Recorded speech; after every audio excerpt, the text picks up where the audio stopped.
여기 오신 분들은 그 열정이 남다른 분들이시라는 생각을 하는데 제가 제대로 이해하고 있나요? 네. 그렇게 이해하고 열과성을 다해서 모든 걸 쏟아붓기로 하겠습니다. 예. 자, 아무튼 이 MPS라는 개념은 2003년도에 베인&컴퍼니라는 회사에서 처음으로 발표를 했어요.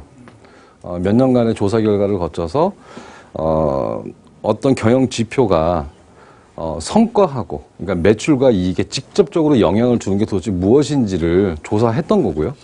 이게 이제 2003년도에 베인&컴퍼니에서 이걸 가지고 컨설팅을 시작했어요. 그러다 보니까 미국에 있는 기업들은 대기업들의 3분의 2, 한 60에서 70% 정도가 이 NPS를 지표로 사용하고 있어요. 대한민국도 2007년도쯤 보니까 블로그에 많이 올려놨어요. NPS가 뭔지에 대해서. 근데 아직까지 쓰고 있는 회사는 현대카드나 몇 개 회사 말고는 쓰고 있질 않아요. 아까 보신 것처럼 이게 플러스가 나올까요? 마이너스가 나올까요? 지수가. 예. 기억하시는 분이 안 계시네요. 마이너스가 나오겠죠, 그죠? 예. 거의 대부분 마이너스가 나오는데 플러스 80이 나오는 회사가 있어요. 응? 대단한 회사 아니에요? 할리 데이비슨이에요. 오토바이 이거 하는 거 있죠? 이게 브랜딩이라는 게 무서운 거예요, 그래서. 네. 그러니까 이거 나 오토바이 산다면 무조건 이거 사라라고 얘기하는 거죠, 거의 대부분 사람들이. 예. 그래서 이게 못할 게 없는 거죠. 현대카드가 15, 플러스 15예요. 이거 조사했을 때가 2010년도니까. 사실은, 예, 한참 뭐 현대카드 뭐 광고하고 막 그럴 때예요. 가능하다는 거죠. 그래서 아마 이거에 관련된 디테일한 내용도 나중에 또 말씀드릴 거고요. 좀 더 들어가서 좀 말씀을 드릴게요. 퀴즈? 뭐, 이렇게. 이익이 똑같이 나는 A라는 회사와 B라는 회사가 있어요. 동종 업종인데, 이익은 똑같아요. 근데, 매출은 A라는 회사보다 B라는 회사가 더 많아요. 이랬을 때, 한 3년에서 5년 후에, 어느 회사가 이익이 성장을 할까? 더. B. 매출이 많은 회사. 매출이 적은 회사가 A고요. 많은 회사가 이제 그거예요. B예요. 일반적으로 이렇게 언뜻 생각은 안 나시잖아요. 근데 A라는 회사가 3년 후에 보면 매출이 차이가 이익이 차이가 많이 나더라는 거예요. 이거 도대체 뭘까? 근데 대부분 우리나라 유통기업들에 갖고 있는 병폐예요. 이게. 무슨 병폐냐면 이익을 많이, 매출을 많이 올리는 이유가 비용이 많이 발생되기 때문에 매출을 올리는 거예요. 결국 이익을 맞추기 위해서 그 짓을 하고 있는 회사들이 태반이에요. 태반. 이게 무슨 얘기냐면 좀 디테일하게 설명을 드리면, A라는 회사는요, 그러니까 한 가전업체가 있었어요. 이 가전업체가 제가 컨설팅 하는 과정에서 봤던 건데, 대리점에다가 밀어내기를 하는 거예요. 밀어내기가 무슨 말인지 아시죠? 그냥 필요 없는 데 갖다가 막 그냥 엉기는 거예요. 그럼 뭐가 잡힐까요? 예, 매출은 잡히지만 재고에 대한 비용이 생기는 거예요. 서로 간에. 그러다 보니까 비용이 과다하게 잡힐 수밖에 없어요. 이 얘기는 바꿔 얘기하면 뭐냐면 고객을 이익의 하나의 도구로 판단한 거예요. 이 말 이해되시죠? 그러다 보니까 수수료 체계도 아주 복잡해요. 그런 회사일수록. 근데 A라는 회사는 비용이 작아요. 매출이 많지 않아도 비용이 작기 때문에 이익은 같은 금액이 났던 거예요. 비용이 작다는 얘기는 그만큼 심플하다는 얘기고, 그런 회사들의 공통적인 특징을 보니까, 예, 고객 중심으로 돼 있더라는 거예요. 대부분. 그래서 여기서 보면 좋은 이익과 나쁜 이익이 나와요. 재무제표의 성과만을 감안한 회사들은 거의 대부분 나쁜 이익이라고 여기서 얘기하고 있고요. NPS상에. 좋은 이익은 고객 중심이 돼 있기 때문에 그렇다는 거예요. 이 말은 바꿔 얘기하면 신규 고객을 창출하는 비용보다 기존 고객을 재구매시키는 것이 훨씬 효율적이라는 얘기예요. 우리 FC님들 우리 설계사님들 입장에서 한번 생각해 보면 이제 버전을 바꿔서 어때요? 예, 신규 고객을 갖다가 찾아다니는 법인 영업이나 이런 골치 아픈 일을 하면서 온갖 비용을 다 쓰고 그렇게 하는 것보다 내가 여태까지 만났던 기존 고객 대부분 헤매는 설계사님들의 공통적인 특징이 뭐예요? 한번 가입하면 그 다음에 어떻게 돼요? 사고 타기 전에 그러니까 제 동기 중에 그런 친구 하나 있었어요. 고객한테 가서 꼭 그렇게 그 얘기를 한대요. 당신하고 나하고 이제 앞으로 만날 일이 없다.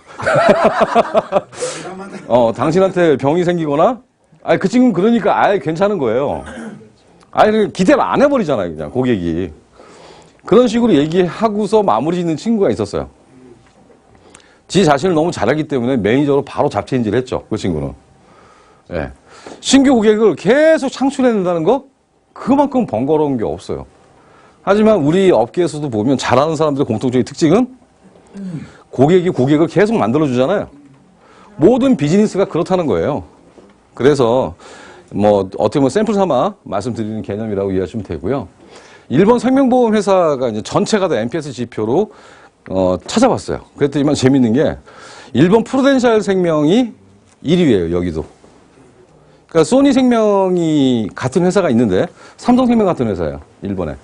소니 생명하고 프루덴셜하고 합병을 했다가 이제 분리가 됐어요. 근데 여기서도 이제 그 일본의 생명보험 업계를 보면 외자계와 기존 보험회사로 구분을 해요.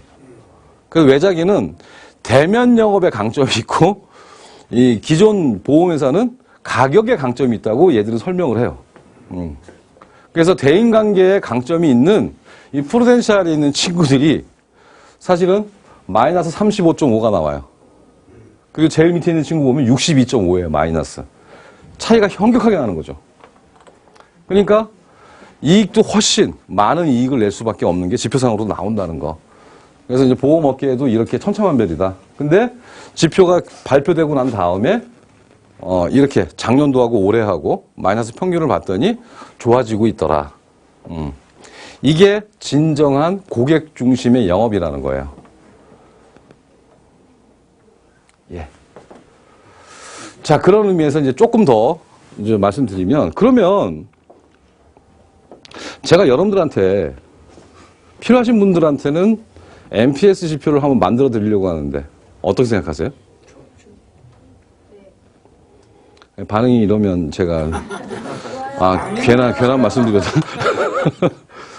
그러니까 여러분들을 평가를 받을 필요가 있다는 생각을 좀 했어요. 그게 뭐냐면 우리 그 UCRF 입장에서 봐도 여러분들이 성장하셔야 되거든요. 여러분들이 성공하셔야 돼요. 그래야지 사실은 우리 회사도 성장하는 건데 사실은 뭘 도와드릴지 계속 찾았던 거예요. 근데 아예 이참에 제대로 CRM 회사로 거듭나자 뭐 그렇게 지금 발돋움하는 과정이라고 보시면 되고요. 근데 어쨌든 우리가 갖고 있는 로얄 커스터머라는 개념이에요. 아까 얘기했던 9점, 10점에 해당되는 사람들이 이 로얄 커스터머에 해당되는 사람들이 여러분들이 갖고 있는 전체 고객 중에 20%만 된다면 여러분들은 롱런하는 거예요. 어떻게 생각하세요? 네. 이 20%가 80%의 매출을 담당하고 있다면 제가 이제 와인 업체를 컨설팅한 적이 있었어요. 우리나라 1위의 와인 수입 업체예요. 이 업체가 수입하는 그 와인이 한 5천 정도예요. 어마어마하죠.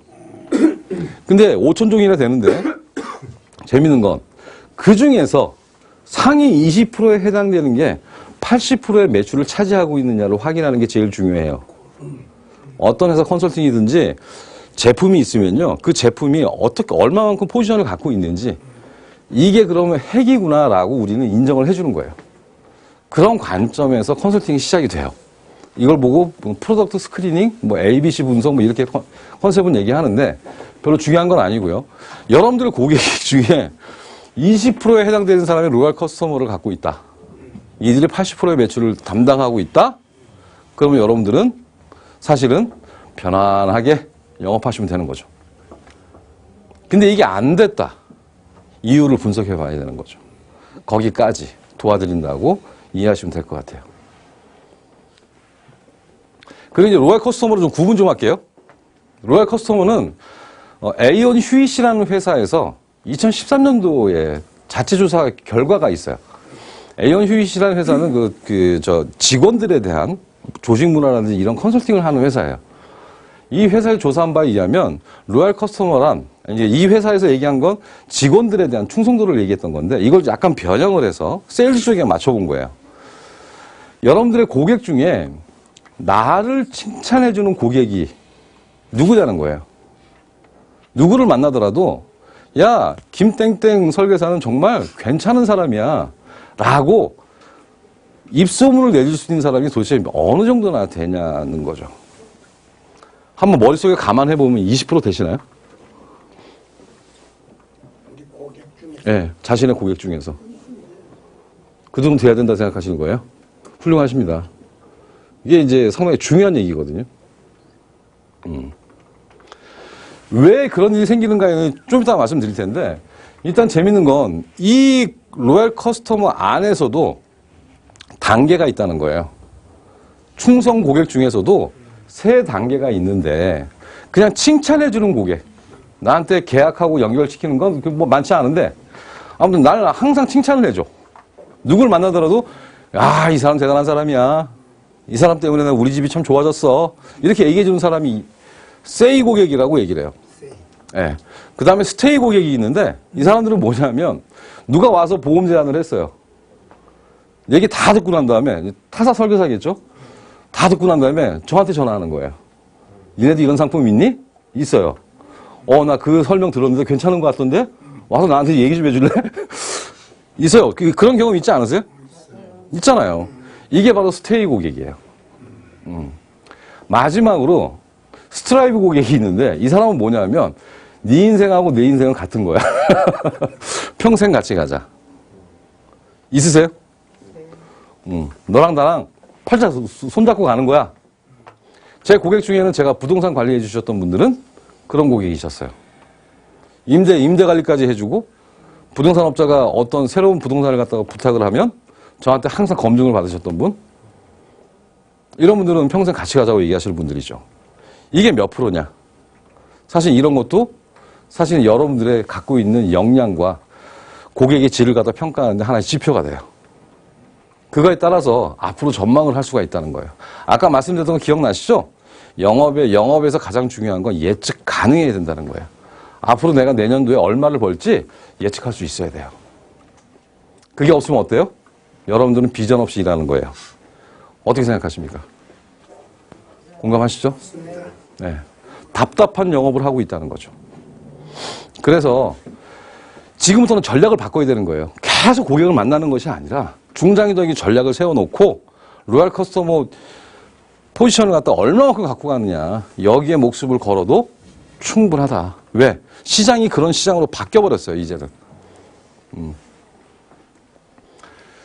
자, 이제, 우리 그 설계사님들의 현상을 좀 얘기를 하죠. 이게 2013년도 10월 달에 UCRM에서 그 MDRT 컨퍼런스 가가지고 설문조사 했던 거예요. 설문조사 했는데, 세일즈 프로세스 중에 가장 중요하다고 생각하는 곳이 어디냐라고 물어봤어요. 그러니까 7단계죠.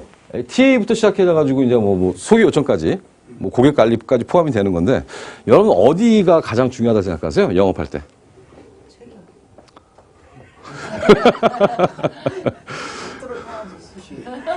TA. 오케이. 또. AP. 오케이. 또. 네? FF? 눈치 빠르시네요. 여기서 지금 생각을 바꿔야 되는 시기가 왔다는 거예요. 자, 생각해 볼게요. TA, 왜 중요한 거예요? 약속을 잡아야 되니까. 그죠? TA의 목적이 혹시 약속 잡는 거라고 생각하시는 거예요? 갑자기 말문이 막히시죠? 그렇게 생각하고 있었는데. TA의 목적은 약속을 잡는 것이 아니라 AP의 일종일 뿐이에요. 이 말 이해되세요? 약속 안 잡히면 버리실 거예요? 아니잖아요. 그냥 AP 중에 하나예요. 중요한 건 약속 잡는 게 목적이다 보니까 수단과 방법을 가리지 않고 약속을 잡아요. 그러니까 시간이 빵꾸가 나는 거예요. 서로한테 비용이 심각한 문제가 생겨요. 제가 이 말씀 드릴게요. 이론과 실제가 같다 생각하세요? 다르다 생각하세요? 자신 있게 얘기하셨어요. 죄송해요. 같아요. 이론과 실제는 같은 거예요. 이론과 실제가 같지 않으면 여러분들은 영업을 하는 게 너무 힘들어지는 거예요. 그렇지 않을까요? 그 이론을 누가 만들었냐는 거예요. 여러분들이 만드셨어요. 여러분들 각자 이론 갖고 계시죠? 자신의 경험을 통해서 처음엔 복잡했는데 해보니까 아 이렇게 하니까 되네. 그런 적 없으세요? 심플하게 바꾼 거예요. 복잡한 영업 현상을 밖에서 봤는데 내가 막상 해보니까 아 이렇게 하니까 되더라. 이게 심플하게 만드는 걸 이론이라고 얘기를 해요. 근데 영업이 쉬워요? 어려워요? 어렵단 말이에요. 어려운 걸 쉽게 만드는 건 전혀 다른 개념이에요. 근데 사람들이 복잡한 걸 심플하게 만든 거하고 어려운 걸 쉽게 만드는 것과 같은 개념이라고 착각하다 보니까 이론과 실제가 다르다고 생각하는 거예요. 대신에 전제 조건이 있어요. 이론은 제대로 된 이론을 배우셔야 돼요. 이 말 이해되세요? 네. 제대로 된 이론이라는 전제가 깔리지 않으면 평생 고생할 수 있어요. 그걸 영업의 관성이라고 얘기해요. 핵심적인 건 뭐냐면 텔레폰 어프로치부터 쭉 해서 이게 사실은 개념이 좀 달라요. 그냥 오늘은 그 얘기하고 싶은 얘기는 아니고 이 안에서 뭐가 중요하냐? FF라는 거예요. 지금은 AP, TA는 중요하다는 얘기 하시면 안 돼요. 이건 상품 팔기 위해서 신규 계약을 하기 위해서 계속 쑤시고 다니는 거고 내가 고객을 소개받거나 아니면 확장해 나갈 때에는 FF가 중요하다. 왜? FF가 가장 핵심이 되는 거예요. 모든 프로세스에. 이걸 건드리자, 이걸 중심으로 일을 하지 않으면 안 된다는 거예요. 이유는 뭐냐면 FF를 받기 위해서 그 사람하고 신뢰가 있어야 돼요. 이건 부수적인 얘기가 돼야 된다는 거예요, 이제는. FF를 받으면서 그 사람의 정보를 내가 얼마만큼 끄집어낼 수 있느냐가 진짜 역량이라는 거예요. 이해되세요? 그리고 이게 있어야지만 고객 관리가 돼요. 이게 없으면 다시는 안 볼 사람이 되는 거예요. 제가 여태까지 영업하면서 딱 2사람의 FF를 안 받았어요. 안 받은 게 아니라 못 받은 거였죠. 근데 이분들은 한 분 같은 경우는 저한테 1,400만 원 종신보험을 가입하신 분이에요. 가입하시면서 야 정말 이제 이 상품 포텐셜이 있다 야.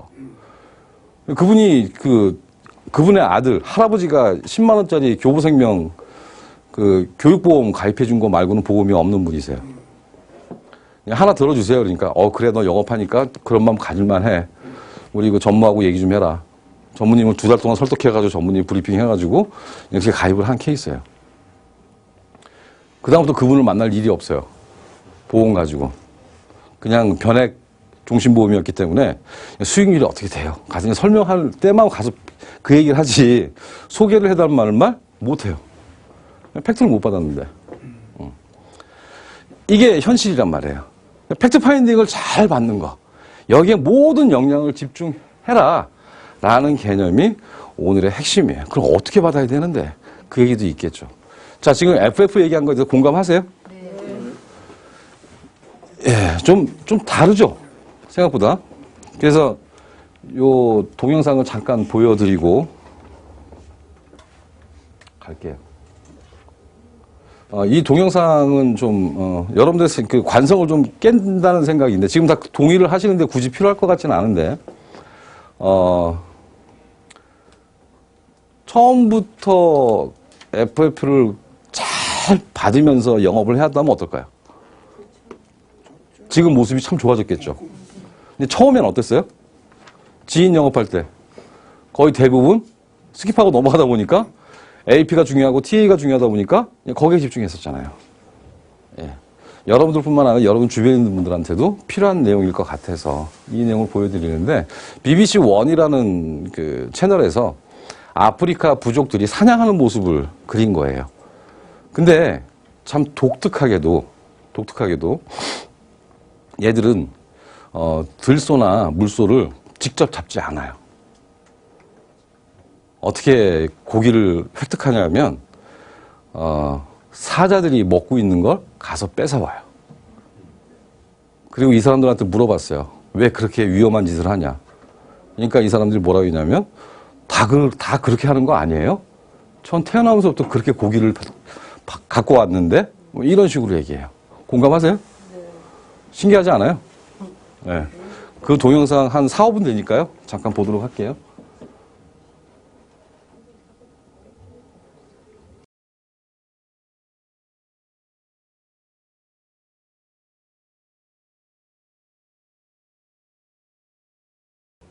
어떻게 보셨어요? 왜 공격을 안 하지? 사람들이? 다 그럴 거라 해서 못하는 거죠. 근데 사실은 공격을 안 하더라는 거죠. 그래서 이 사람들이 태어나기 전부터 우리 조상들은 그렇게 고기를 획득해 왔다. 라고 얘기하는 말에 카메라 기자 깜짝 놀랐던 거예요. 그래서 정말 그러니? 하고서 와서 찍은 거죠. 그 내용을. 여기서 시사하는 바가 상당히 커요. 이게. 우리가 영업을 하는 데 있어서 제가 얼마 전에 제가 지금 NH투자증권에 2월 구정 지나자마자부터 코칭을 들어가요. 각 지점 컨설팅에 들어가는 거죠. 근데 들어가는데 저랑 같이 코칭하는 분 중에 한 분이 30년 동안 임원으로 퇴직한 분이 계세요. 증권회사 영업하시다가. 이분이 이제 제가 FF 얘기를 했더니 말도 안 되는 소리라고 얘기하세요. 어떻게 처음 만난 고객한테 소득이 얼마면 이걸 물어보냐. 최소한 10번은 만나야지 가능한 거 아니냐. 제가 이분을 설득하려다 설득을 포기했어요. 할 수도 없는 거고. 그게 이 내용이에요. 이 말 공감하세요? 네. 이 사람들은 안전장치가 있죠. 활을 갖고 가잖아요. 그리고 3명이 가니까 덩치가 뒤에 커 보이는 거예요. 그리고 눈을 피하질 않죠. 계속 째려보면서 가잖아요. 그리고 혹시 모르니까 화살을 갖다 장전을 하고 있고. 3명이 붙어서 횡대로 가니까 그만큼 커 보이고. 그러니까 다 도망가더라는 거예요. 지금까지 경험에 의하면. 그래서 이 사람들은 당연히 물소를 왜 우리가 잡아야 돼? 사자가 잡아놓은 거 갖고 오면 되지. 라고 했다는 거예요. 이게 관성이에요. 영업은 처음에 어떻게 시작하냐에 따라서 사실은 그게 전문 줄 알고 계속 영업을 자기 식대로 하고 있더라는 거죠. 그래서 그걸 바꿔야 될 시기가 왔다는 거예요. 그럼 FF라는 걸 한번 여기 계시니까 사실은 대화를 나누면서 하면 참 좋을 텐데 과정이 그게 안 돼서 FF라는 거가 제일 중요한 상황이라는 건 뭐냐면 왜 FF를 안 받니라고 물어보면 사람들이 뭐라고 얘기할까요? 처음 만남에서 물어보는 게 한계가 있다는 거예요. 어떻게 생각하세요? 공감하세요? 숨기고 싶은 것도 있겠죠. 네. 근데 여기서 말하고 싶은 신뢰가 있어야지 우리가 고객이 우리한테 뭘 밝힐 거 아니에요? 그 신뢰가 뭐냐면 트러스트가 아니라는 거예요. 인간적인 신뢰를 얘기하는 게 아니에요. 비즈니스에서. 업무적인 신뢰를 얘기하는, 크레디빌리티를 얘기하는 거라고요. 이 말 이해 가세요? 내가 설계사로서 내 일을 하는 것 뿐이라고 나는 고객한테. 그 정도가 설득이 되지 않으면 사실은 안 되는 거죠. 근데 사람들이 착각을 해요. 동양적 사고를 갖고 있기 때문에 고객을 만나게 되면 이런 거 물어보면 안 된다고 본인이 접어버리는 거예요. 근데 물어보면 여태까지 경험상 다 얘기하더라. 만약에 얘기 안 하면 접어야 되는 게 세일즈 프로세스예요. 왜? 신뢰를 못 하는 거거든. 나에 대해서. 더 이상 진행해봤자, 제안해봤자 계약 절대 안 나온다는 거예요. 그게 이 몇 가지 기술이에요. 이 얘기는 뭐 2시간 동안 하기엔 좀 그렇고 필요하면 나중에 기술에 대한 얘기는 제가 따로 또 설명을 드릴게요. 아니면 도움 필요하시면 제가 뭐 전화상으로 1시간이면 기술 가르쳐 드릴 수 있어요. 네. 아무튼 여기서 필요한 것도 이런 것들이에요. 지금 필요한 것들이에요. 뭐냐면 문제 발견하는 능력을 갖추셔야 돼요. 근데 이 강의를 제가 하면서 제일 좀 걱정됐던 게 하나 있는데 여러분들의 실력을 제가 몰라요. 이게 제가 어디에다 포커싱 해야 되는지 이분한테 맞추면 너무 고퀄리티가 될 거고요. 우리가 지금 3번째 만난 거죠? 강의장에서만. 4번째인가요? 4번째 만난. 4번째 만난 거죠? 아무튼 강의한다면 항상 오셔서 저를 빛내주셨어요. 저도 하나 추가됐어요. 아, 예. 근데 제일 중요한 건 뭐냐면 여러분들이 수준을 제가 알아야 되는 거거든요. 그 얘기는 제가 끝날 때 말씀드릴 거고요. 이 강의 공짜 아니라는 것만 좀 이해해 주시면 좋겠어요. 지금 10,000원 내신 건 여기 비용이고요. 예, 나중에 제가 의도를 제가 설명드릴 때 깜짝 놀라지 마세요. 예. 벌써 불안해 하시는 것 같으세요. 예. 아무튼, 잠깐 그냥 언급만 하고, 크레디빌리티라는 거 업무적 신뢰라고 얘기를 했어요. 트러스트가 아니라는 거예요. 그래서 여러분들의 정체성을 지키시라는 거예요. 설계사라면, 자산관리사라면 당연히 물어봐야 되는 거 물어보는 건데 답변을 안 한다? 그럼 그 전에 여러분들이 뭔가 화법을 잘못했다는 거예요. 그게 프로세스예요. 그래서 always be closing이라고 해서 ABC 전략이라고 얘기를 해요. 이 단계가 끝나지 않으면 다음 단계로 절대 넘어가지 말라는 거예요. 영업에선. 그게 깨지기 때문에 나중에 PC 때 약속을 잡았는데 빵꾸가 난다. 이런 일이 생기는 거라고요. 고객이 3일 후에 만나기로 했는데 다음날 전화 와서 나 당장 듣고 싶은데 오늘 시간 안 돼? 이 정도의 만남은 되셔야 된다는 거죠. 근데 이건 기술 영역이니까 제가 컨셉이라 추후에 좀 말씀드리고요. 몇 가지 좀 기술만 좀 간단하게 말씀드리면, 제일 핵심이 뭐냐면, 고객을 만났을 때 여러분들이 호기심이 있지 않으면 FF 받기가 질이 확실히 떨어져요. 이 말 어떻게 생각하세요? 그러니까 영업을 잘하는 사람한테 미국에서 그 림라인에서 조사한 게 있대잖아요. 고객을 만났을 때 첫 만남에서 제일 중요한 게 넌 뭐라고 생각하니? 물어봤더니 신뢰요, 뭐 첫인상이요, 뭐 다양하게 얘기하지만 무려 70% 이상 되는 사람들이 고객에 대한 호기심이었대요. 영업을 잘하는 사람들의 공통적 특징이에요. 호기심이 있어야지만 고객을 만나서 상담이 가능해지더라는 거예요. 야, 이 사람은 어떻게 돈을 많이 벌었을까? 궁금해하죠. 근데 우리 무슨 생각해요? 고객 중심의 사고를 갖고 있지 않다 보니까 얘한테 어떻게 계약을 받을 수 있을까? 제발 이 사람이 나한테 우호적으로 나왔으면 좋겠는데 여기에 집중하잖아요. 그러니까 어려운 거거든요. 본질적으로 우리한테 문제가 있다는 거죠. 그래서 FF 받을 때 가장 중요한 건 호기심의 영역이고요. 그리고 항상 문제 합의가 되지 않으면 PT를 하지 마라. 이게 가장 기본적인 원칙이죠. 그리고 이제 질문과 경청이란 말을 써놨는데 여기서 가장 중요한 기술이 질문과 경청이에요. 어때요? 제가 좀 설명을 드릴까요? 요거는 그냥 스킵할까요? 저게 제일 중요한 것 같은데. 저 표 두 개가. 한 3번 들으셨던 거예요. 질문이라는 것, 경청이라는 것에 대해서 제일 중요한 기술 중에 하나예요. 질문의 목적이 뭐라고 생각하세요? 질문의 목적. 질문하는 이유가 뭐예요? 예? 아니, 그러니까 답을 알고 싶어서 질문한다? 오케이. 여러 가지가 있어요. 근데 먼저 이 말씀 드릴게요. 질문하고 경청은 같은 맥락이에요. 같은 맥락. 질문했으니까 경청해야지 이게 아니고 또 다른 질문의 형식이 경청이라는 거예요. 그리고 이 두 가지는 목적이 같아요. 무슨 얘기냐면 고객의 생각을 정리시켜주기 위해서 질문과 경청을 한다는 거예요. 비즈니스에서. 내가 팩트를 파악하기 위해서 어떤 그 사람한테 내용을 알기 위해서 질문하는 거 빼놓고 생각을 정리해 주는 거예요. 그래서 이런 거 쓰세요? 쓰죠. 예, 제가 항상 이거 쓰는 거고 이게 한 1000개 남았어요, 저한테.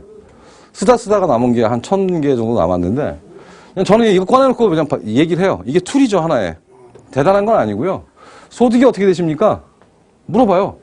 그럼 뭐라고 답변하실까요? 500이요. 소득에는 크게 4종류가 있는데요. 급여소득, 이자소득, 사업소득, 무슨 소득이 있어요. 임대소득이 있어요. 이 중에서 몇 개나 해당이 되시는 겁니까? 이렇게 물어보면 무슨 생각을 드실까요, 고객이? 줄어들겠지. 예? 하나래요. 저 급여서 없으면 뭐예요? 예. 그럼 제가 이렇게 얘기했죠. 그 말씀을 바꿔 얘기하면 선생님이 받는 그 급여에 온 가족이 다 매달려 있다는 얘기로 이해도 되겠습니까? 이게 경청 기술이에요. 이 말 공감하세요? 네. 이런 식으로 상대방 생각을 의도적으로 정리시켜 주는 거예요. 그래서 질문하는 사람이 주도권을 갖고 가게 되죠. 그게 바로 질문과 경청의 기술이에요. 그리고 소득이 500이라고 얘기했으니까 가장 많은 지출이 어떤 부분이십니까? 그 얘기 하면서도 대화가 돼요. 또 제가 많이 했던 얘기 중에 하나가 쭉 받아 적다 보니까 아버님한테 드리는 용돈보다 자녀 교육비가 더 중요하다고 먼저 얘기했단 말이에요. 그 얘기 짚고 들어가야죠. 말씀하신 거 정리해보면 아버지 용돈 주시는 것보다 애들 교육비가 더 중요하다는 걸로 이해했는데 맞습니까? 그렇대. 그럼 무슨 얘기가 돼요? 다시 또 질문할 수가 있잖아요.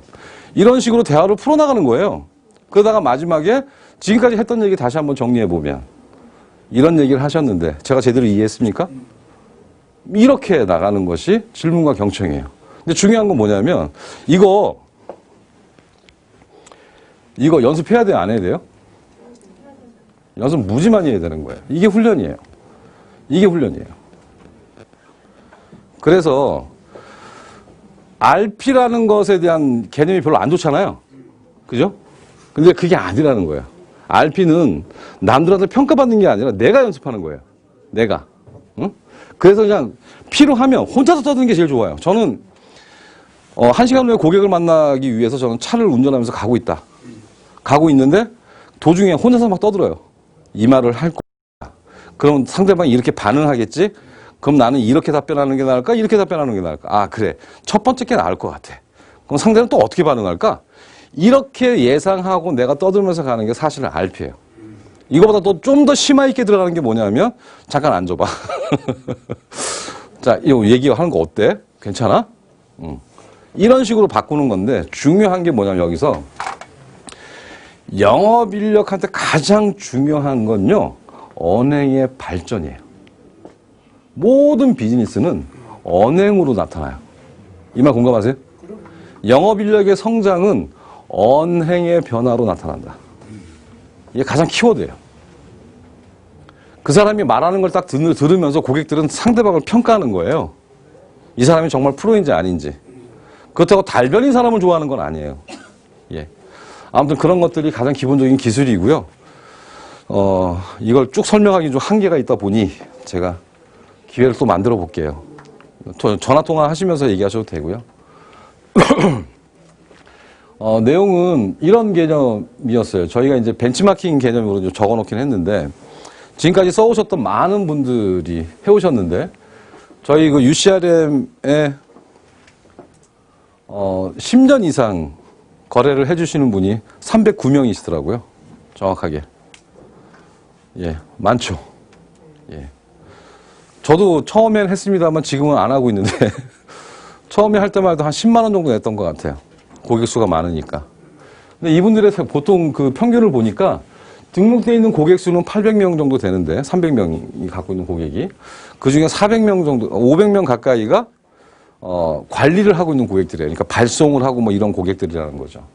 이분들 중에서 기념일 관리하는 사람이, 기념일 관리하는 건수가 800건 정도 돼요. 기념일이 무슨 의미를 갖고 있을까요? 뭐 가족 생일이라든지 결혼기념일 뭐 이렇게 되겠죠. 저는 이제 영업하면서 저는 돈을 좀 많이 썼던 것 같아요.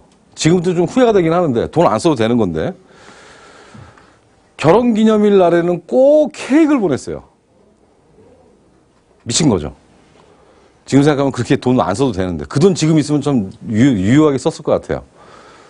그리고 고객이 받지 못하는 경우가 있어요. 파리바게트 같은 데는요, 리단위는 안 들어가요. 리단위는 안 들어가요. 그러니까 리단위까지 보내려면 그 동네 빵집에다가 부탁을 해야 돼요. 그래서 그 고객분 만나고 올 때마다 항상 빵집에 가서 사실은 그걸 갖고 왔어요. 연락처 받고 계좌로 제가 송금하면 보내줄 수 있어요? 아, 보내드릴게요. 뭐 이렇게 약속 받고 뭐 그런 식으로 열정적으로 하긴 했습니다만, 중요한 건 뭐냐면 자신의 생일이나 이런 것보다 훨씬 효과가 높다는 건 여러분들 체험하셨죠? 사실은 가족 같은 이미지를 갖는 그런 개념으로 하시는 분들이 이런 분들이셨고, 그 중에서 가족까지 챙기는 고객 중에 좀 두드러지게 실적도 나오면서 하시는 분들은 이분들이에요. 그래서 TOT도 하고 뭐 MDRT 뭐 종신회원 이상을 하신 분들이시죠. 근데 관리 고객 수가 400명인데 2,000명, 뭐 2,000명 이 정도 수준이죠. 최대한 활용을 많이 하는 사람들이 성과를 많이 내더라라는 개념으로 좀 여러분들 말씀드린 거예요.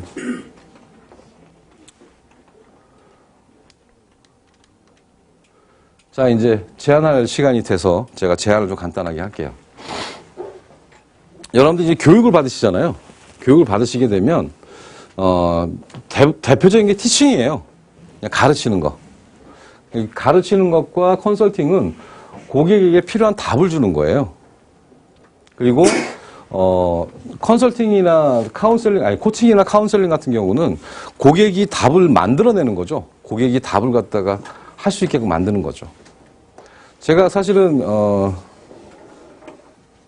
우리 UCRM이라는 개념에서 이게 이제 CRM에 대한 뭔가 여러분들한테 도움을 줄 수 있는 방법을 찾기 위해서 부단히 고민을 했었는데요. 실질적으로 좋은 건 알지만 여러분들이 소개를 안 시켜주시더라는 거예요. 이거 어떻게 생각하세요? 소개 몇 분 해주셨어요? 아, 여기 이 예, 예. 저 편의자가 한 달에 한 100만 원한 것 같은데요? 중간에 정말이에요? 좀 물어보면 알겠지만 예, 대단하시네요. 제가 10회를 썼으니까 대단하십니다. 그 멘트는 제가 적정하지 않았던 것 같아요. 예. 제가 이 말씀 드리는 건 제가 여러분들이 갖고 있는 현재 상태를 좀 파악할 필요가 있다. 회사에서도 CRM을 계속 하려면 뭔가 성장을 해야 되고 파악할 필요가 있다. 파악하기 위해서는 사실 여러분들이 갖고 있는 고객들이 어느 정도 수준인지 사실 그런 것도 많이 필요하고 또 더 중요한 건 여러분들이 성장하게끔 도와주기 위해서 저희들이 해야 할 수 있는 일은 아까 NPS 같은 거 말씀드렸었죠. 여러분들의 현재 상태를 파악할 수 있게끔 도와주는 걸 오늘 오신 분들에 대해서는 저희들이 해드리겠다. 어떠세요? 그렇죠. 예. 그래서 아마 유선상으로 하는 시간이 더 많을 거예요. 유선상으로만 해도 충분히 될 것 같고. 그래서 여러분들이 그 보낼 때 같이 해서 취합해서 자료 취합해서 데이터 분석해드리고 하는 것들이 가능할 거라 생각이 들어요. 그래서 컨설팅을 해드릴 거고요. 혹시 여러분들이 필요하시면 그 이외의 것들도 저희들이 고려를 해서 도와드릴 수 있어요. 근데 여러분들의 생각을 저희들이 잘 모르겠어요. 네. 근데 이렇게 하는 이유는요. 추가적으로 여러분들에게 소개를 받고 싶어서 하는 거예요. 그러니까 더 성장하고 싶어요. 그래서 많은 사람들하고 같이 하고 싶어요. 그리고 향후에는 지금은 이제 시작하는 단계인데 나중에는 이런 프로그램도 같이 넣을 거예요. 컨설팅에 대한 프로그램을 넣을 수도 있겠죠. 이게 만약에 여러분의 도움이 된다면 예, 그렇게 생각하고 있습니다. 괜찮나요? 네. 저는 이제 설명을 다 드린 것 같고요.